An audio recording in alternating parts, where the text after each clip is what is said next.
Hello friends, आज आप मेरे साथ सुनेंगे द इंटेलिजेंट इन्वेस्टर का चैप्टर 11 इन्वेस्टर के लिए सुरक्षा विश्लेषण सामान्य दृष्टिकोण। प्रश्न, क्या आप कृपया मुझे बताएंगे कि यहाँ से जाने के लिए मुझे कौन सा रास्ता चुनना चाहिए? उत्तर, यह इस बात पर निर्भर करता है कि आप कहाँ जाना चाहते हैं।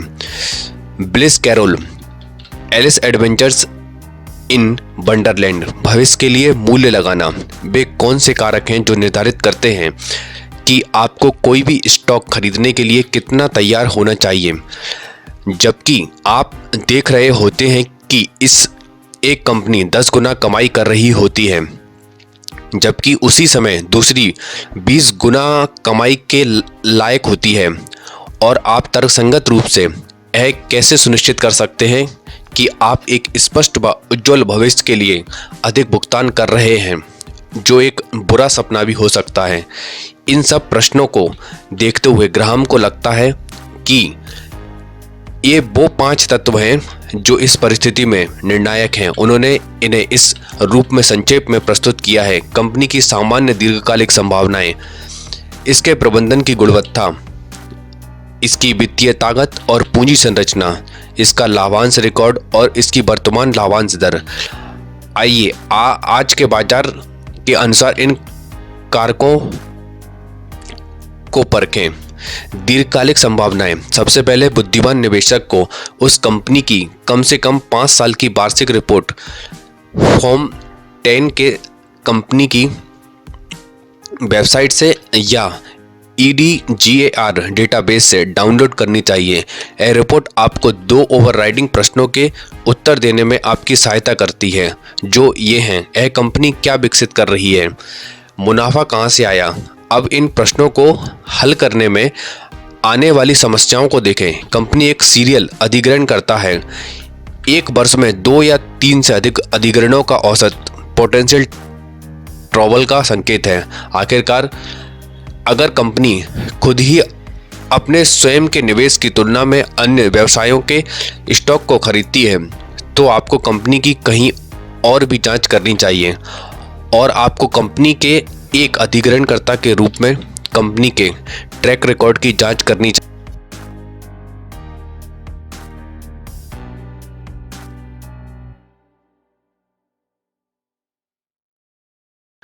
आपको कॉर्पोरेट अपच की बीमारी को देखने के लिए बाहर भी देखना चाहिए।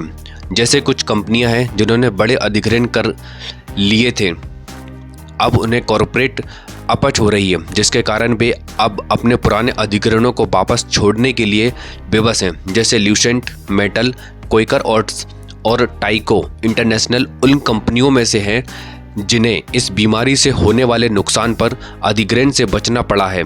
अन्य फर्में पुरानी राइट ऑफ या अकाउंटिंग चार्ज लेती हैं, जिससे साबित होता है कि वे अपने पिछले अधिग्रहणों के लिए ओवरपेड हैं।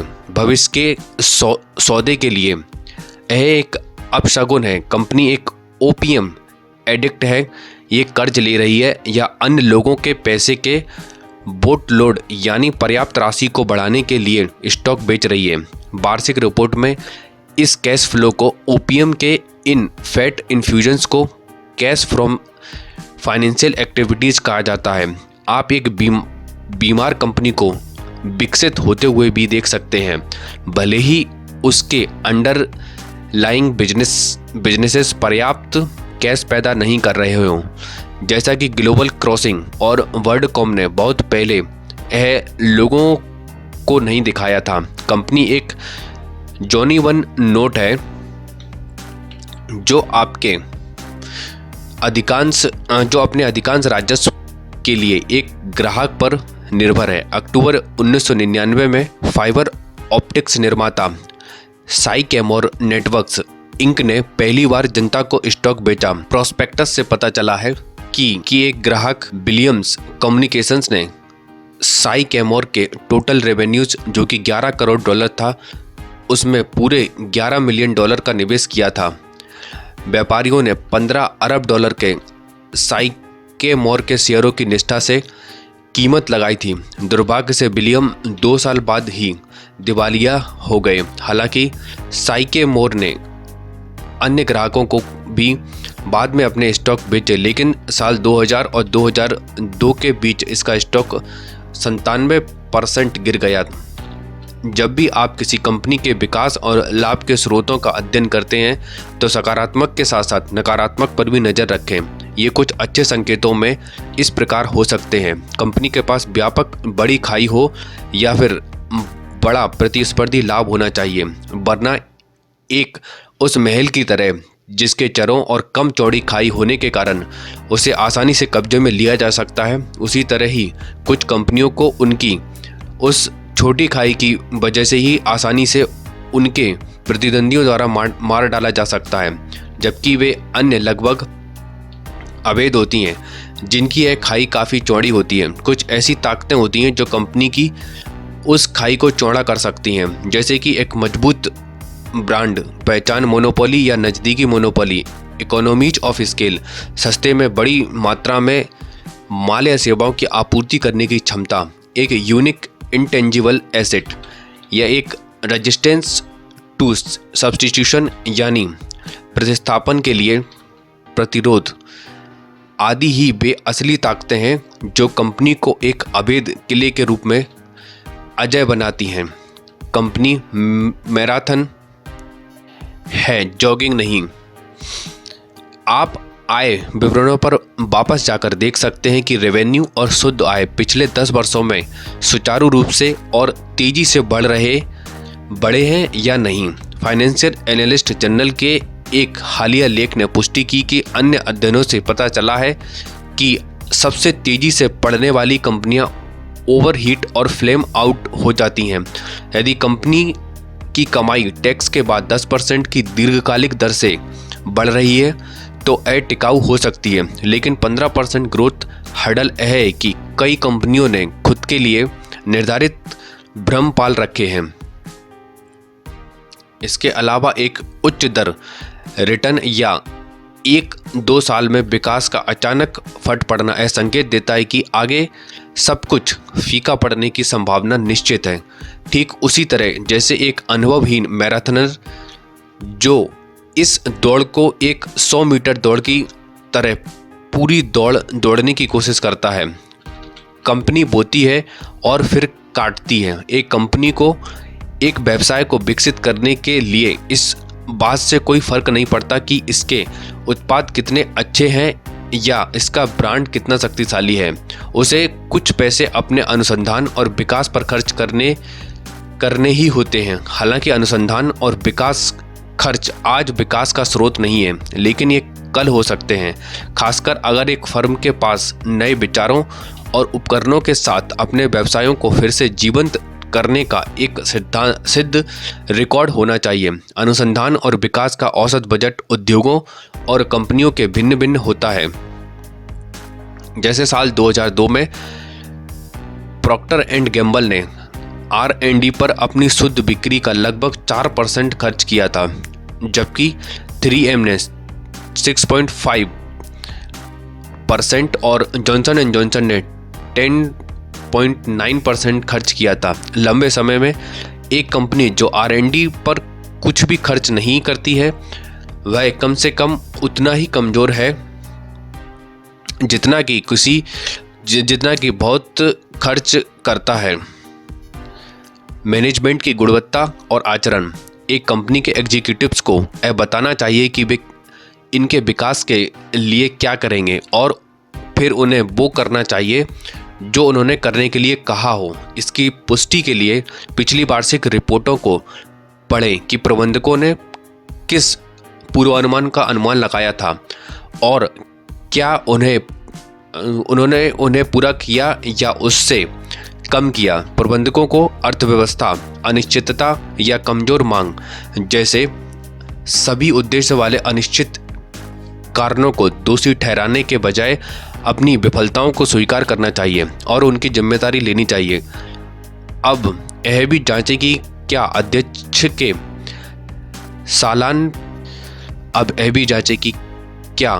के सालाना पत्र का स्वर और पदार्थ वॉल स्ट्रीट पर नवीनतम स्टाइल के साथ लय में है या स्थिर है या उतार चढ़ाव वाला है। यह प्रश्न निर्धारित करने में भी आपकी सहायता कर सकते हैं कि क्या कंपनी चलाने वाले लोग कंपनी के मालिक के हित में कार्य करेंगे? क्या वे नंबर 1 की तलाश कर रहे हैं? एक फर्म जो अपने सीईओ को एक वर्ष में $100 मिलियन का भुगतान करती है, उसके पास इसके बहुत अच्छे कारण होते हैं। अगर इसका कोई ठोस कारण ना हो तो इस तरह के अस्पष्ट मोटे पैसे देने का मतलब है कि यह फर्म प्रबंधकों द्वारा संचालित किया जाता है। यदि कोई कंपनी अपने स्टॉक विकल्प को अंदरूनी सूत्रों के लिए रीप्राइस करती है तो इससे दूर रहें। इस स्विच रूप में एक कंपनी कर्मचारियों और अधिकारियों के लिए मौजूदा स्टॉक विकल्पों को रद्द कर सकती है और फिर उन्हें लाभप्रद कीमतों पर नए लोगों के साथ बदल देती है। यदि उनके स्टॉक मूल्य कभी शून्य पर नहीं जाते हैं व उनका संभावित लाभ हमेशा अनंत हो तो ये विकल्प कॉर्पोरेट परिसंपत्तियों के अच्छे संचालन को कैसे प्रोत्साहित कर सकते हैं? कोई भी स्थापित कंपनी जो विकल्पों को रिप्रेजेंट करती है, जैसा कि दर्जनों उच्च तकनीकी फर्मों के पास होता है, जो कि आपको डाउन कर सकता है, व कोई भी निवेशक जो एक ऐसी कंपनी में स्टॉक खरीदता है, उनकी हालत बहुत ख़राब हो सकती है। स्टॉक विकल्पों के बारे में अनिवार्य फुटनोट के लिए वार्षिक रिपोर्ट में देखकर आप देख सकते हैं कि यहाँ ऑप्शन ओवरहैंग कितना बड़ा है। उदाहरण के लिए AOL टाइम वार्नर ने अपनी वार्षिक रिपोर्ट में कहा कि उसके पास 31 दिसंबर 2002 तक के सामान्य स्टॉक के 4.5 बिलियन शेयर बकाया थे, लेकिन रिपोर्ट में एक फुटनोट से पता चलता है कि कंपनी ने 657 मिलियन शेयर विकल्प जारी किए थे। इसलिए AOL की भविष्य की कमाई को 15% अधिक शेयरों में विभाजित करना होगा। अब भी आप किसी कंपनी के भविष्य के मूल्य का अनुमान लगाते हैं तो आपको स्टॉक विकल्पों में से नए शेयरों की संभावित बाढ़ की भी जांच करनी चाहिए। इसके लिए फॉर्म 4 EDGAR डेटाबेस उपलब्ध है, जो दिखाता है कि किसी फर्म के वरिष्ठ अधिकारी और निदेशक शेयर खरीद या बेच रहे हैं या नहीं। किसी एक अंदरूनी सूत्र को बेचने के लिए इसका एक वैध कारण हो सकता है, जैसे विविधीकरण, एक बड़ा घर, एक तलाक निपटान, लेकिन बार बार बड़ी बिक्री एक लाल संकेत है। एक प्रबंधक वैध रूप से आपका साथी नहीं हो सकता। यदि आप जब खरीदारी करते हैं और वह बिक्री करता है, क्या वे प्रबंधक हैं या प्रमोटर हैं?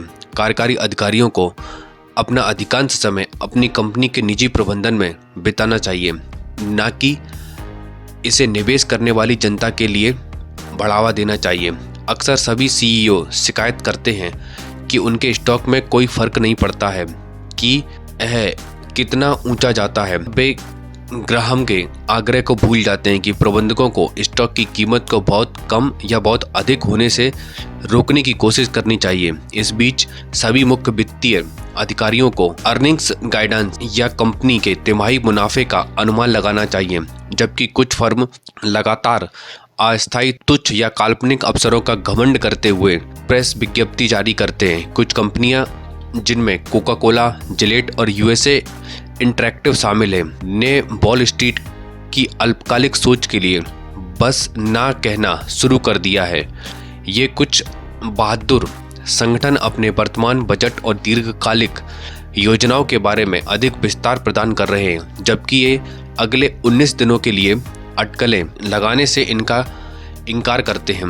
अंत में पूछें कि क्या कंपनी के लेखांकन व्यवहार को उसके वित्तीय परिणामों को पारदर्शी बनाने के लिए डिजाइन किया गया है या अपारदर्शी। यदि नॉन रिकरिंग शुल्क रिकरिंग रहता है तो असाधारण आइटम इतनी बार क्रॉप करते हैं कि वे साधारण लगते हैं। EBITDA यानी ब्याज, कर, मूल्य ह्रास और परिशोधन से पहले की कमाई जैसे समसामयिक आय शुद्ध को प्राथमिकता देते हैं, या प्रो फॉर्म आय को कम का उपयोग वास्तविक नुकसान को कम करने के लिए किया जाता है। आप एक ऐसी फर्म को देख सकते हैं जिसने अभी तक नहीं सीखा है कि पहले अपने शेयरधारकों के दीर्घकालिक हितों को कैसे रखा जाए। वित्तीय ताकत और पूंजी संरचना एक अच्छे व्यवसाय की सबसे मूल संभावित परिभाषा है कि यह खपत की तुलना में अधिक नकदी उत्पन्न करता है। अच्छे प्रबंधक उस नकदी को उत्पादक उपयोग में लाने के तरीके खोजते रहते हैं। लंबे समय में इस परिभाषा को पूरा करने वाली कंपनियां मूल्य वृद्धि के लिए लगभग निश्चित हैं। इससे कोई फर्क नहीं पड़ता कि शेयर बाजार क्या करता है। जब कंपनी की वार्षिक रिपोर्ट में नकदी प्रवाह के विवरण को पढ़ने से शुरू करें, देखें कि पिछले 10 वर्षों में परिचालन से नकदी लगातार बढ़ी है या नहीं, तब आप और आगे जा सकते हैं। वॉरेन बफेट की मालिक की कमाई की अवधारणा या शुद्ध आय के साथ साथ परिशोधन और मूल्यह्रास माइनस नॉर्मल कैपिटल एक्सपेंडिचर को लोकप्रिय बनाया है। डेविस के पोर्टफोलियो मैनेजर क्रिस्टोफर डेविस के रूप में चयनित सलाहकारों का कहना है, यदि आप इस व्यवसाय का 100% स्वामित्व रखते हैं तो वर्ष के अंत में आपकी जेब में कितना नकद होगा आपको क्योंकि यह एमोर्टाइजेशन और डिप्रेशन जैसी अकाउंटिंग एंट्रीज के लिए एडजस्ट करता है, कंपनी की नकद शेष राशि को परिभाषित ना करें। रिपोर्ट की गई आय की तुलना में मालिक की कमाई एक बेहतर उपाय हो सकती है।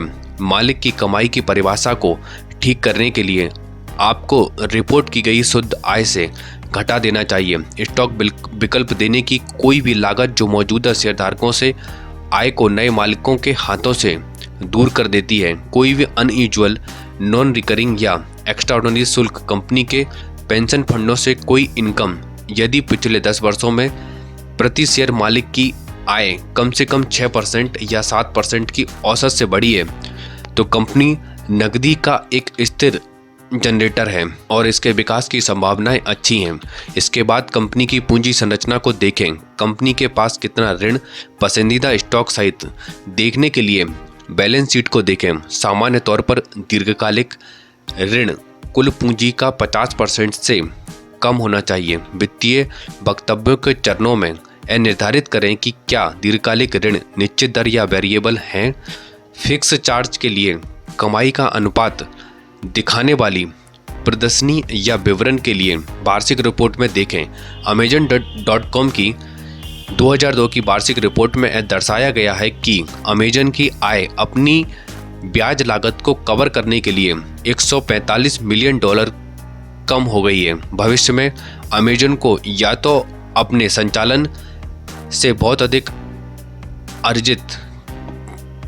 अर्जित करना होगा या कम दरों पर पैसे उधार लेने का तरीका खोजना होगा, अन्यथा कंपनी अपने शेयरधारकों के पास नहीं बल्कि अपने बॉन्ड होल्डर्स के स्वामित्व में हो सकती है, जो अमेजन की परिसंपत्तियों पर दावा कर सकते हैं यदि उनके पास उनके द्वारा भुगतान के लिए किए गए ब्याज भुगतानों को हासिल करने का कोई अन्य तरीका नहीं है।